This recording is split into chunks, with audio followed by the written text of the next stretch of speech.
Basına ve kamuoyuna Hatay içinde Van ili Muradiye ilçesi parti binasına ve Şırnak ili Cizre ilçesi Hüdapar ilçe teşkilatına bağlı üyelerimiz parti tanıtım kapsamında broşür dağıtırken gözü dönmüş PKK'li ve BDP'li çeteler tarafından molotoflu ve taşlı saldırılara maruz kalmışlardır.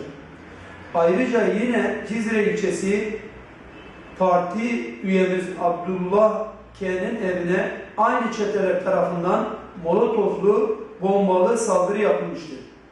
Kurulduğumuz günden bu yana malum çevreler tarafından halkımızın partiye olan teveccühünü kırmak için sürekli saldırılar yapılmaktadır.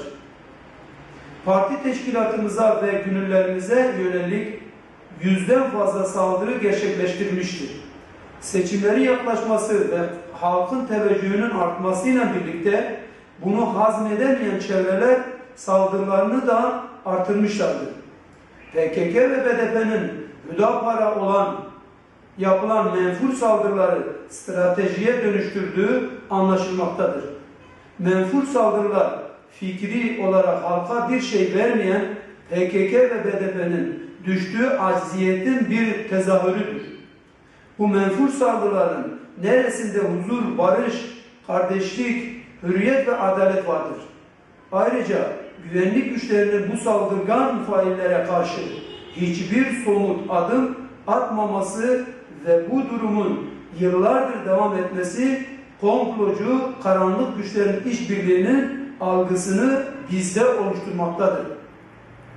Hürdava Partisi İzmir İl Başkanlığı olarak bu saldırıları yapan faillerin bir an önce bulunması talep ediyoruz. Bugüne kadar yapılan yüzlerce saldırının failini ortaya çıkaramayan devlet yetkilileri bölgede çıkacak herhangi bir huzursuzluğun sorumlusu olurlar. Seçimlerin yaklaşmasıyla beraber eğer yeterli önlemler alınmazsa saldırılar daha da artacaktır.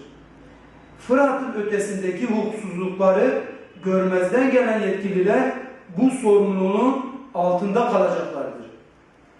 Bu saldırıları yapan çetelere sesleniyoruz. Bu saldırılarınız beyhudedir. Sizleri yönlendirenler halkımızın düşmanlarıdır. Ve sizi de bu halk düşmanlarına hizmet etmektesiniz. Halkımız ve partimiz hiçbir saldırıya boyun eğmemiş ve eğmeyecektir. Suskunluğumuz edepsizliğinizden değil, edebimizdendir. Hürdava Partisi edebi ve ahlakıyla toplumumuzun içinde kısa sürede örnek gösterilen bir camiadır. Artık halkımıza karşı yaptığınız bu saldırılardan vazgeçin. Bizler Hüdapar İzmir Teşkilatı olarak saldırıya uğrayan tüm parti üye ve gönüllüdaşlarımıza geçmiş olsun dileklerimizi iletiyor ve bu olayların tekrar yaşanmamasını arzu ediyoruz.